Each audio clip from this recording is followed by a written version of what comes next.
Hi, this is Rula again from Change Your Life Now. Today I wanted to talk to you a little bit about neuroenergetic kinesiology, one of the modalities that I practice in my therapy sessions with my clients. Neuroenergetic kinesiology is a stress relief system. We work with muscle testing, and I'm sure you've experienced muscle testing before. If you've been to a chiropractor, for example, they will use muscle testing to identify where the stress is in the body. Basically, it's a connection between a muscle and a neurological connection with the brain, because everything is interconnected. As I might have explained before, I don't know if you've watched any of my other videos, kinesiology works with the triangle of health.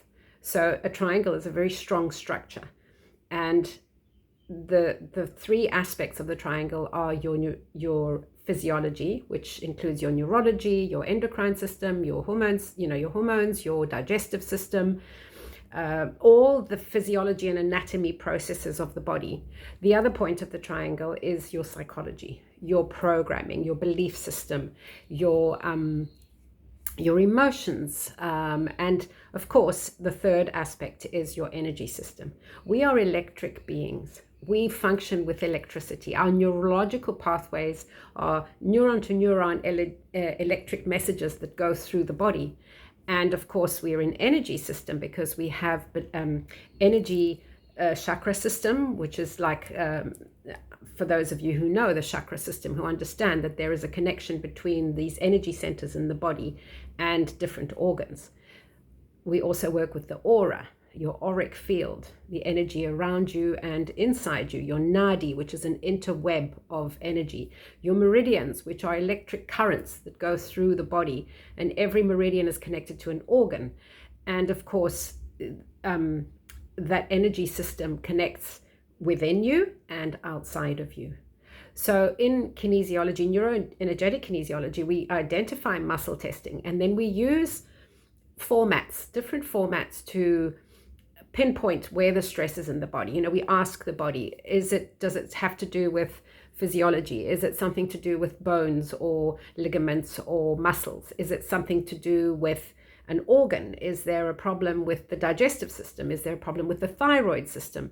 Is there a problem with the insulin, the digestion of sugar and so on in the body? Is there a deeper problem? Because we go into a holographic breakdown of certain aspects of the body. For example, in nutrition, we look at each aspect from a holographic point of view, where we go down to your amino acids and the elements of your body, your hydrogen, your oxygen, your consumption. We go down deeper at calcium levels, and we understand how your body's stress affects all that, and how is your body able to process the metabolism and your nourishment in your nutrition. So all of these aspects, all three in the triangle, we use different techniques to clear the stress in that body. And because we're a vibrational being, we work with different frequencies. We work with different sources of vibration. Acupressure points is one of them, where we can press and hold a particular point on a meridian.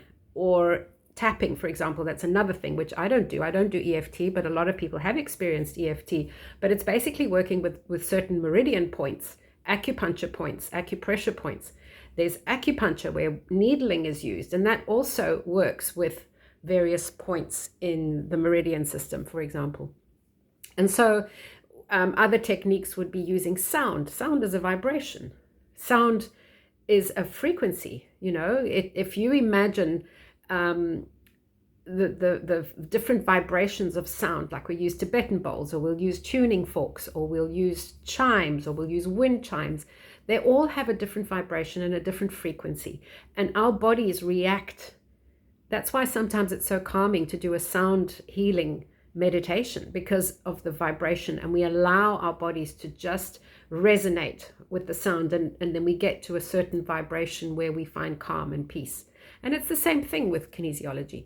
We might also use flower essences. I use the Bach remedies, for example, where where the flower essence is a scent, because all our body reacts from our senses, whether it's touch, whether it's smell, whether it's sight, whether it's hearing. All those senses are what affect us. And so flower essences or sprays, essential oils, all that kind of stuff can help with calming the nervous system and finding some kind of harmony in the body.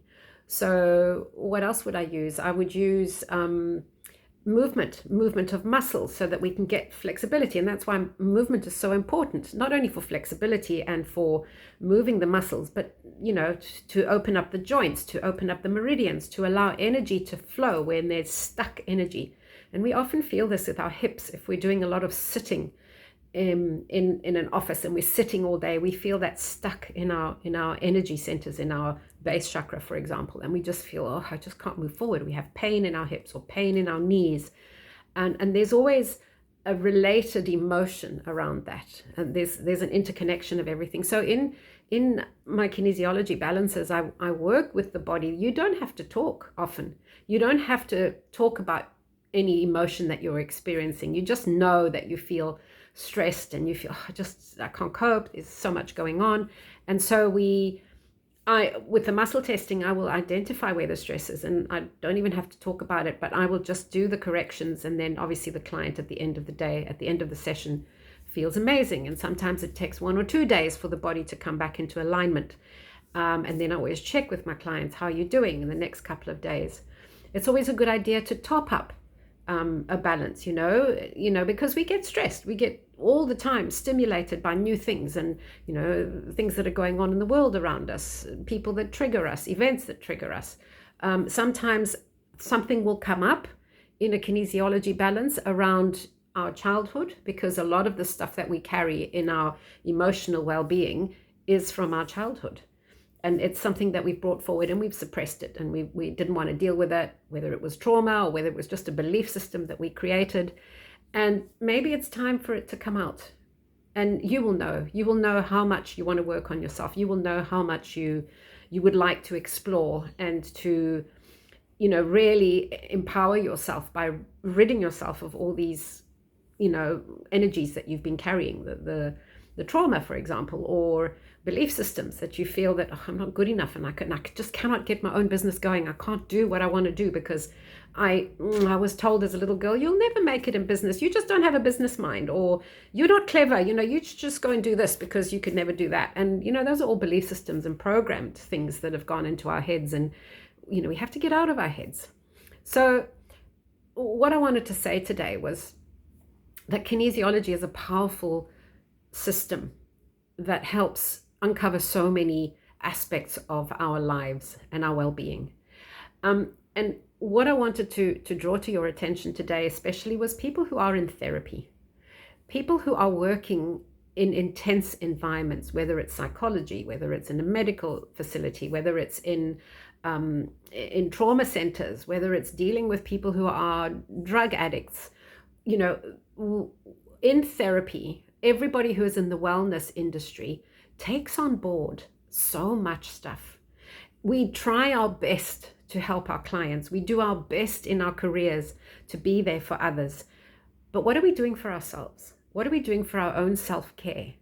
What are we doing to fill our cup?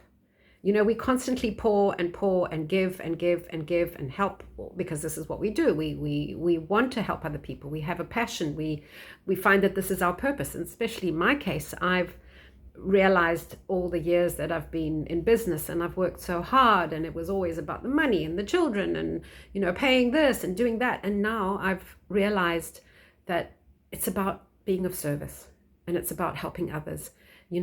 We're far too materialistic. We're far too focusing on the next car that we're going to buy, or this property that we have to sell, or the trips that we have to do because everyone's traveling. So yeah, why not? I should be traveling, or it doesn't matter. We can do whatever we want to do. The point is, what is it that is stressing us, and how are we dealing with self-care? So in specifically with people who are working in an environment where you are caring for others, you have to be able to fill up your own cup. You have to be able to care for yourself first.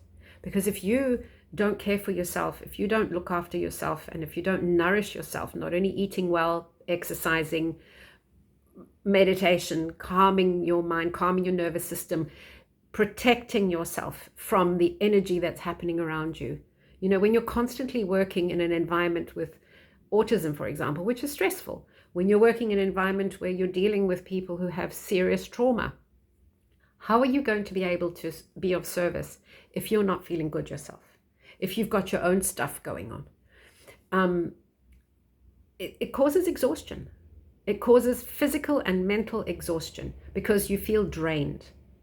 And just as a small example, you have a friend who's got stuff going on. You know, they've got difficulties in their relationship. They've got problems with their finances, and they come and they dump on you from a friendship point of view. And then you feel exhausted at the end of it because you feel drained.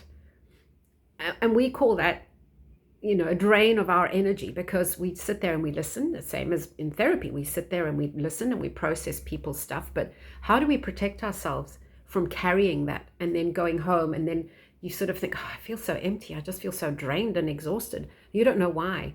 Well, it's because you haven't protected your energy field, and it's because you haven't done anything for yourself, your self-care. You haven't done anything to look after your energy.